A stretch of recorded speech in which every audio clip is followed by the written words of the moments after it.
This is the sense making and media literacy in a post-truth age.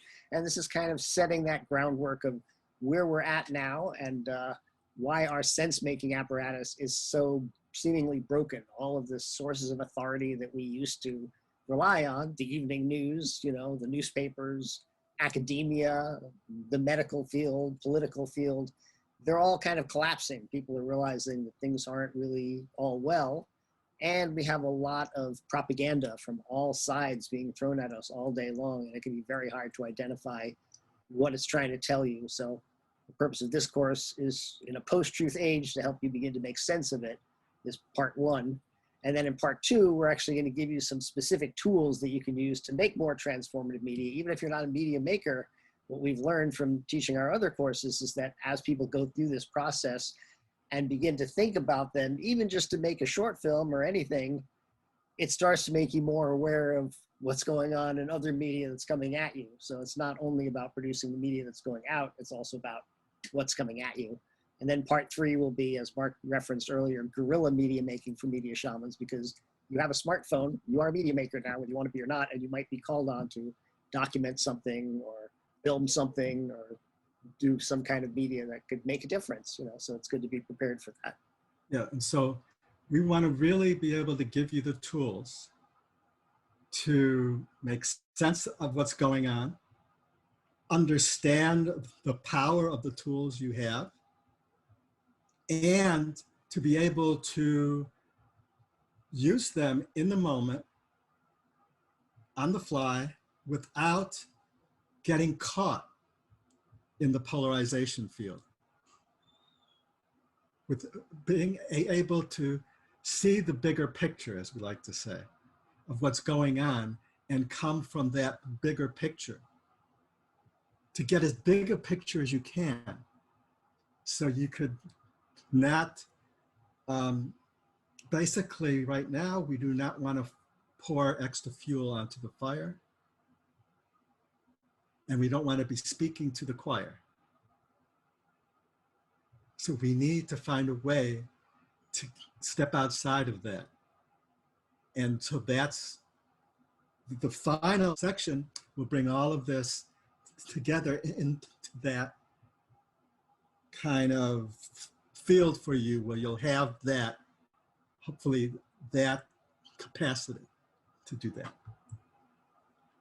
All right, so let's begin with part one. And this is really designed to help you unpack and transcend the evolving propaganda media war during these turbulent times. And so this course is essentially just an overview of the elements of post-truth sense making and media literacy. And Mark has put together this wonderful kind of outline of them. And we've got 6 elements. There are truth frames, and then there are truth types. And then there's framing types like propaganda framing and big picture framing. And then we're going to go into sense making, individual sense making and collective sense making. And you might notice that these do overlap a little bit with those 4 quadrants we talked about, and those will probably stream through these. But as I say, we'll begin with the truth frames that Mark is going to tell us about right now. Mark? Wonderful, thanks, Jonathan. And so, truth frames is how we frame the truth. Now, we're always framing the truth. And what that means is, I mean, a really kind of fundamental thing is, if we're shooting an event, what's inside the frame is just as important as what's outside the frame, and vice versa. So if we're recording an event to share, we're not recording the whole thing. We're focusing on, we're framing the event. Wherever we point to and whatever we're excluding, we're creating a frame around it. And we do that not just in terms of shooting an image, but we frame it in our consciousness. So there are 4 essential frames that we have to deal with when we're trying to figure out the truth. And those are self frames, which is how are we internally framing the information as we're receiving it.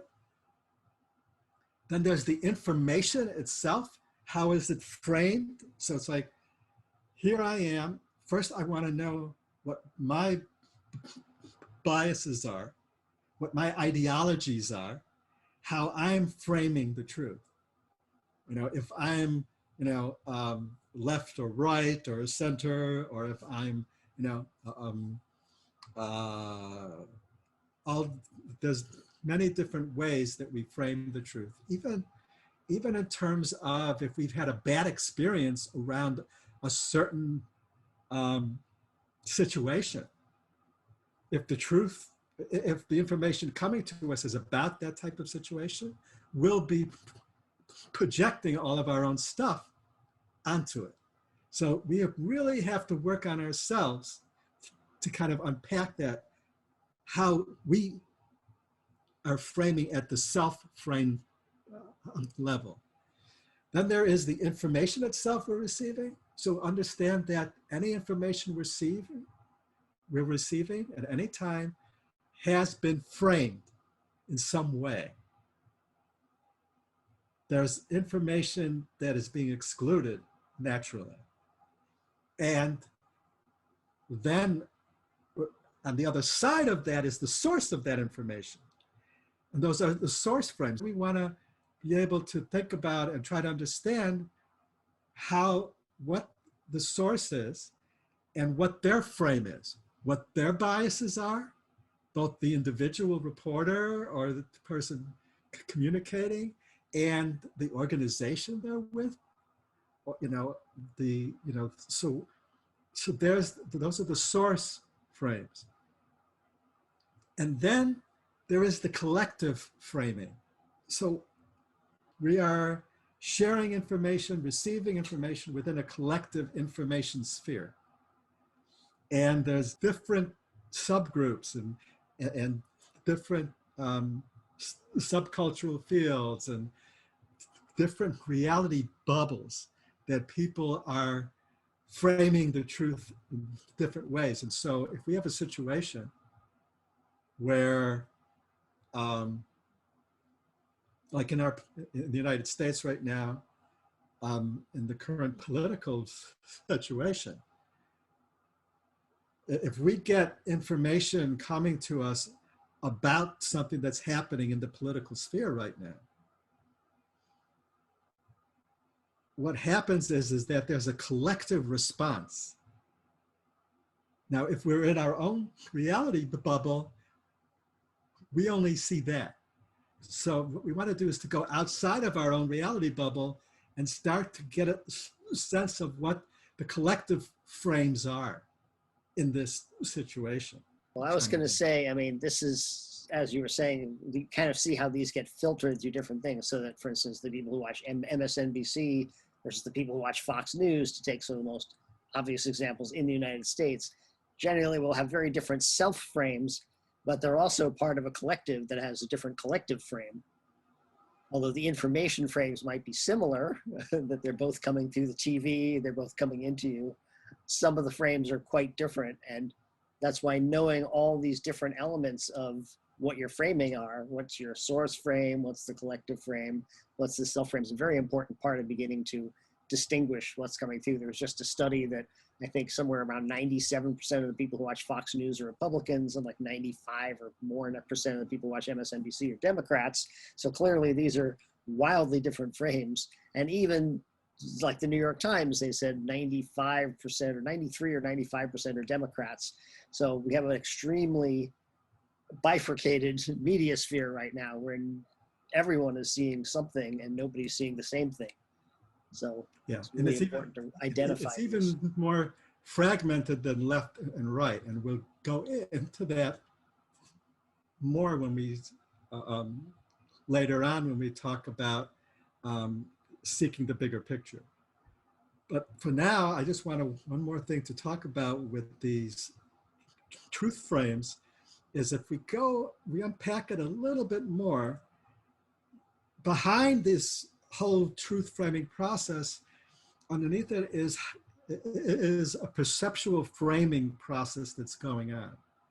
And so just to understand that a little bit, you don't have to be an expert at this, but just to give you a taste of it, what we're doing when we're trying to perceive an event or situation or information coming to us is there is this kind of polarity between our internal framing and the external framing of the actual information, and how that framing is being communicated through our senses and how we're receiving it through our senses, visually, auditorially.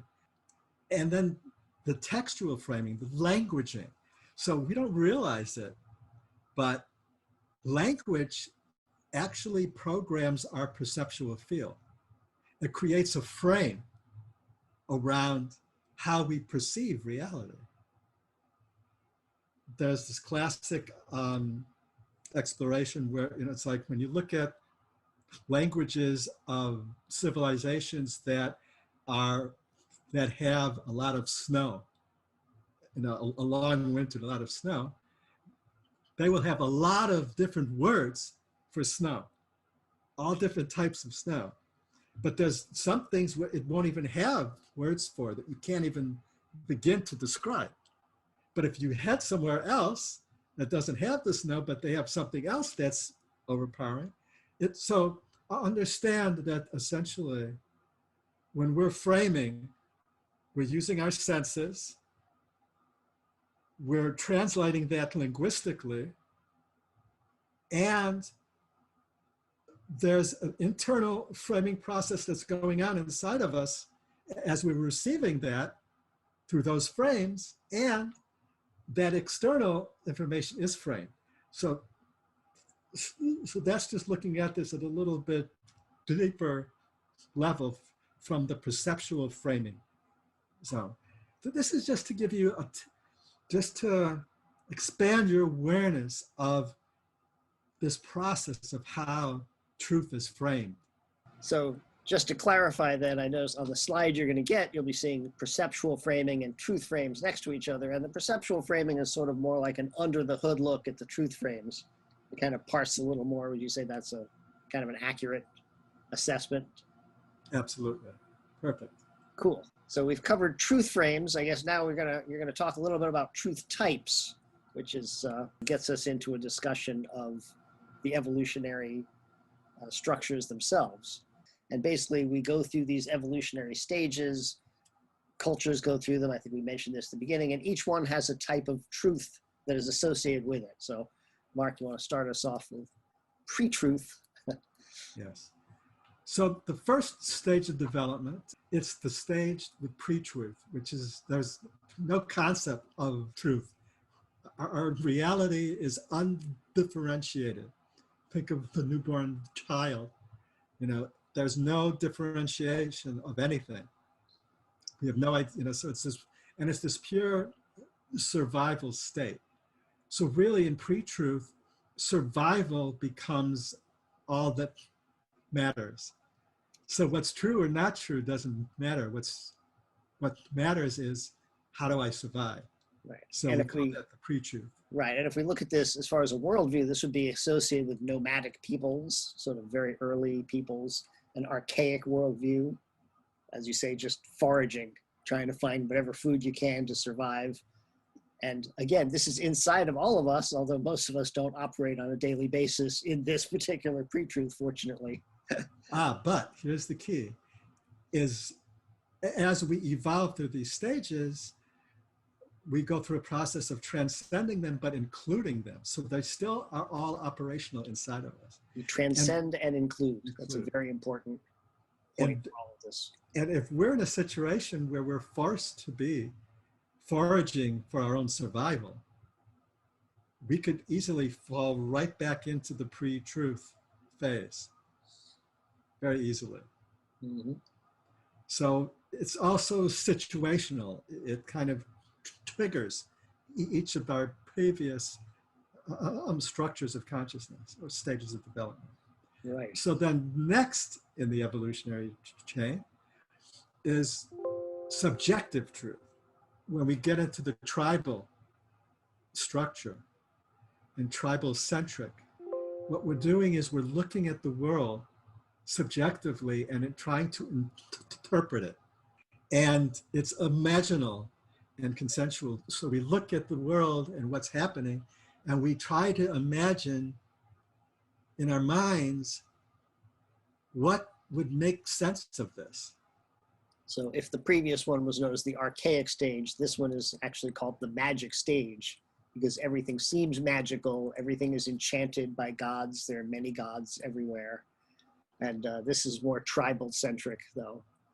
This is associated with tribal peoples who are no longer just foraging, because they're beginning to also gain some knowledge of the natural world as far as plant medicines. And once again, even though these evolve through these different stages of humanity's development, when we're born, we all go through the stages from the beginning, individually. So then the next type of truth is what we call deferred truth. Deferred truth. Yeah, deferred truth is we defer the truth to an authoritarian source. This is in the pre-traditional worldview, or the egoic stage of development, where it's what I want is the truth. And I'm going to manipulate others to do what I want them to do. And then the others are deferring the truth to that egoic person. So we'll bounce back and forth. In evolutionary terms, as the tribal worldview evolved, it shifted from the source of truth and understanding from the subjective perception of the tribe to the subjective perception of an individual leader. And I think you mentioned from a practical standpoint, this is because as tribes began to grow, it was just natural that certain people would rise up and begin to take power. They would become an alpha male. And think Genghis Khan and his great conquerors, Alexander the Great, there's pure egoic. So they're from the egoic stage of development. Right. So if you're the leader, you tell everyone else what the truth is. And if you're a follower, you defer all truth to that source. Now even if you're at higher stages, we all have still this tendency to want to have a authoritarian source. The father figure who's going to help, protect us and take care of everything. A lot of us still have that inside of us. And when we go through periods of uncertainty, we tend to want to fall back into these structures. We want, somebody to tell us everything's okay, and that they're going to take care of everything for us. So that's really easy for us to fall back into. And we're seeing some of that around the world now, the rise of authoritarian strongmen, Yep. So that's where and we can see a lot of people deferring the truth to these leaders. Mm-hmm. And that's part of the authoritarian approach, is they make it so that it's almost impossible to believe anybody else except the leader.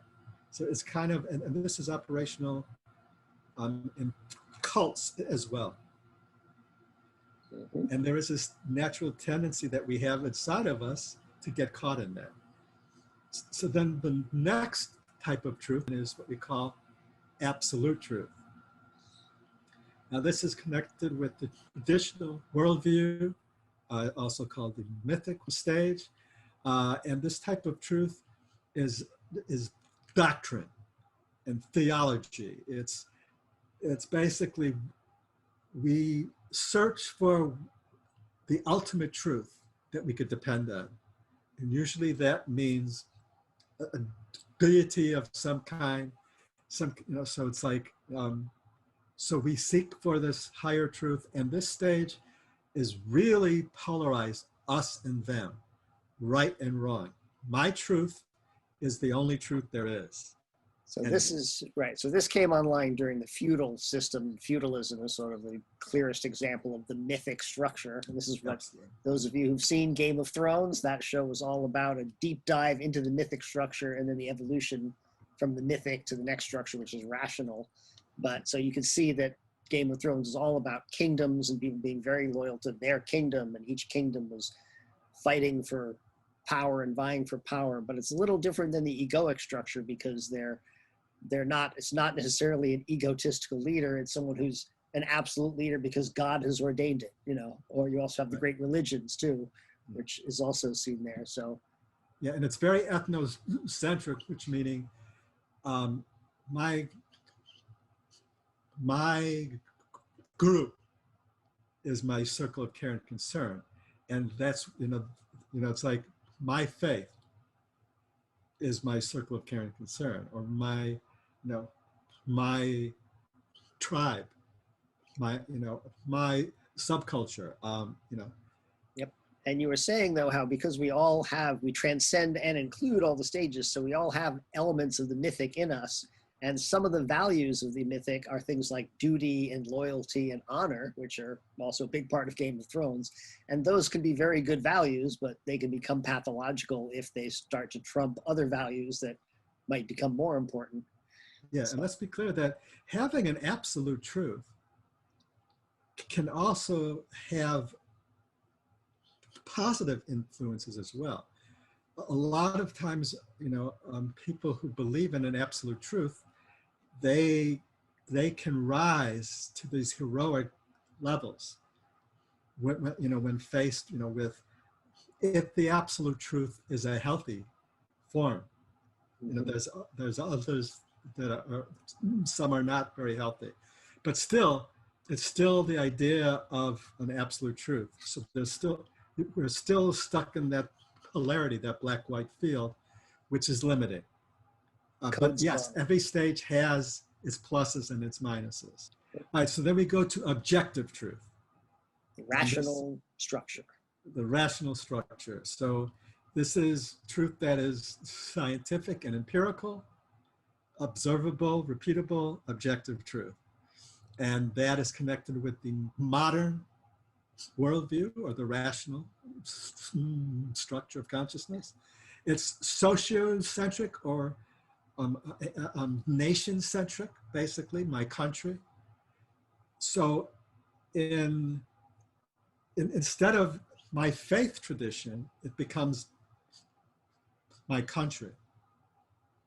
And that could be a country like the United States, where foundationally the idea was as a melting pot, so all these different faiths and types of people can come in, and we all became Americans. And that is a socio-centric circle of care and concern. And the technological economic system connected to that is industrial and capitalism. We also want to remember that each truth has a unique value and has brought great innovations to human development. And at each stage, it's required. That truth is necessary to operate at that stage. And so, for example, objective truth and the rational industrial age has brought amazing advances. And again, it also can become pathological, like we could see in many instances where capitalism becomes harmful to individuals and society. You also in the subject of sense making, which we're going to get to, objective truth is often, that term is often weaponized by people, sometimes ethno-nationalists. Well, it's just rational, so it can be used as a rationalization for eco-fascism, for all kinds of pretty horrifying things that people will rationalize by using scientific racism, for instance. It's a perfect example. There's a whole history of people trying to reify intelligence and show that certain groups of people are smarter than certain other people. And so Right. So using the objective truth frame. Using the objective truth frame in a pathological way. So Right. So all of these truth frames can be used pathologically as well as not. So right. And also, something that came online with the next structure was that people started to discover that a lot of what we thought was objective and somehow true outside of human society was actually in many cases filtered through a lot of biases that were invisible biases that made objective science actually very much a subject participated by white males. You know, there's that kind of thing. The whole well, also fundamentally too, as science advanced into the fields of physics and quantum theory, they actually discovered that observable reality is not so solid and objective as we imagine. Sure. There's the observer phenomena. Relativity. And relativity, and all of that has brought in the next stage, which is relative truth. Truth is relative, which means that it's not only objective. How we perceive things is a fundamental factor in what the truth is. And so when we get to this stage, every type of truth is accepted as a truth. You know, like, so you could have your truth, I could have my truth. So, and a lot of people say that a lot of the underpinnings of the post-truth age is this relative truth being taken too far. So for the relative truth, truth is rooted in perception and phenomenology, or the experience of the truth. It's somewhat the observer effect. What Einstein and others then noted is that what you think is the truth is dependent on where you're standing and how you're observing. Right, so every accident that is seen by 10 different people, there's 10 different accidents. Right, Rashomon being the classic example of a movie that was about all different perceptions of the same event and all having a different perception. So like everything else, it can become pathological. Yes, so this is the postmodern. So we had the modern, which is rational and objective, and then the postmodern, which is now taking a lot of beating recently by in a lot of corners of the world, is all about unpacking the idea that there is objectivity and saying actually a lot of things we think are objective are not. That's the pluralistic worldview. Right, but when it's taken too far. But it's also world-centric, so it actually is global, and that's where empathy comes online. So the pluralistic is very valuable. But yes, as you say, it can become pathological when suddenly you then lose the ability to tell what's true and what's not. Is there no higher truth anywhere? You know, right. And in fact, that's when there is. We get into the meta-modern or integral worldview and what we call qualified truth. So qualified truth is essentially, at this stage, we become aware of the other stages and the other types of truth. And so we look at a situation recognizing that some people are operating at this truth, some people are operating at that truth. And for them at that stage, at that structure, that's a truth. So truth is qualified by the stage of development and the structure of consciousness it's coming from. And so then we're starting to see the bigger picture. That's why it's called meta-modern. And it's more what we call cosmocentric, which is the whole universe, not just the world, you know, all of creation itself.